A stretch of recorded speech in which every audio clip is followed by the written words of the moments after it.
नमस्ते, प्रणाम। मैं केसरी यादव सबको पैर छू के प्रणाम कर रहा हूँ। और एक बहुत दुख की बात है कि हमारी स्वर कोकिला यानी हमारी लाता दीदी, सारे रिश्ते हमारे उनसे जुड़ते हैं और वो अस्वस्थ हैं। उनका तबीयत बहुत ख़राब है और कुछ लोग रिम्बर ये फैला रहे हैं कि वो हमारे बीच में नहीं रही।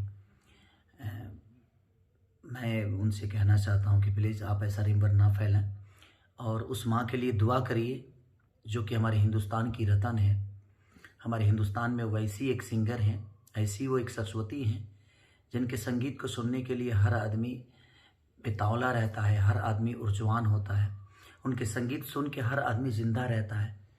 तो मैं बस लोगों से यही कहूँगा कि प्लीज़ उस माँ के लिए दुआ करिए कि वो माँ जल्दी स्वस्थ होकर और हमारे बीच में फिर से आए और हम उनको एंजॉय करें, उनके गाने को एंजॉय करें। उनको देखकर एक अलग जो ऊर्जा आता है हमारे बीच में, हमारे मन में, हमारे दिल में, वो हमेशा ऊर्जा बरकरार रहे और जब तक हम जिंदा रहें और हमारे बीच में ऐसे ही अपने संगीत को बिखेरती रहें और उनका आशीर्वाद हम सब कलाकारों को और पूरे हिंदुस्तान को मिलता रहे।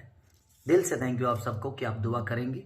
और मेरे साथ साथ पूरे जितने भी कलाकार बंधु हैं, मैं सबसे कहूँगा कि प्लीज़ आप सारे लोग, जनता से लेकर कलाकार बंधु तक, आप प्लीज़ उस माँ के लिए दुआ करिए कि वो माँ जल्दी से ठीक होकर अपने बच्चों को आशीर्वाद देने के लिए फिर से आए।